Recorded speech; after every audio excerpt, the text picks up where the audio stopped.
Hi, I'm Addie Kidd with Art Jewelry Magazine. This is our 5-part series on making a bezel. I'm going to show you how to solder your bezel into a ring.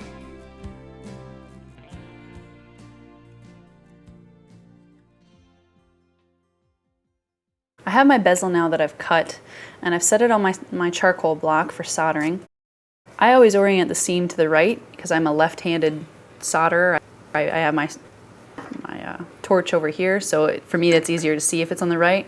You do whatever works for you. So I'm going to cover the seam with flux. I'm using a paste flux here, and I'm covering both sides of the seam. And the silver was very clean before I started. So I paint that on, a nice thin layer, you don't need too much. And then I'm going to use medium solder for this. Since I'm going to solder it under a backplate later, I'm going to use medium for the seam so that then I can use easy for the underneath layer. And I use a solder pick and Pallion solder. So I've got my paste flux here, and I dip my solder pick in just a little bit so I can pick up a Pallion of solder. I've got that right on the edge of my pick here, and I position it at the top of my seam. Since gravity will work there, it'll pull it down. Solder always flows, obviously with gravity, but also where the heat is. So if you have it at the top and you're heating from the bottom, it'll pull your solder down. I'm going to light my torch.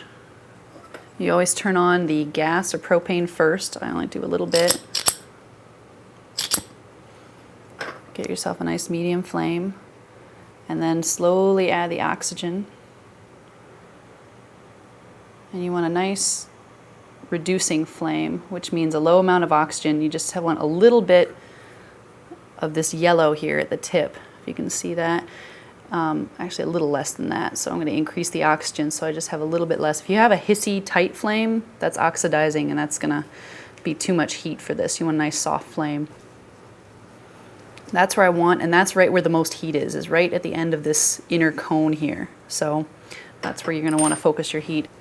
I'm going to take this and trace my heat slowly around my bezel, making sure I heat the entire piece evenly. Since solder goes to where the heat is, if you only heat one part, it'll jump and not make your seam as tight. And you have to be patient with this. If you heat it up too hot, you might melt parts. So the other thing about a charcoal block is it reflects your heat. So as I'm heating up this bezel evenly, the heat's also going into the block and bouncing back up from the bottom. I'm watching my solder chips that are over here at the edge, and if they move at all, I'm adjusting them with my pick, making sure they're right on that seam.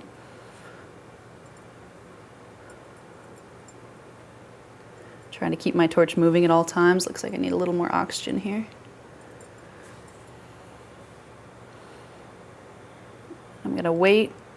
That flux turns a nice clear glassy color. You know, you're almost at the right temperature for soldering to flow. And I'm just watching those Pallions, waiting for that flash that looks kind of like mercury that lets you know. And now the edges of them just softened, and there's your flash. It's pretty quick, you gotta watch it there. And then I always turn my piece over, and I hit it with a little heat from the other side just to make sure I see that flash come all the way through.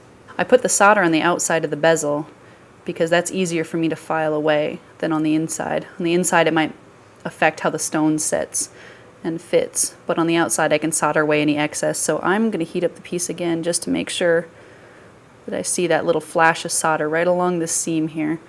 I know it's hard to see, but trust me, you'll know it when you see it. There it is, and it just moves a little bit like mercury or liquid metal. And then let it cool down, and you're going to throw that in the pickle, rinse it, and you're ready for the next step.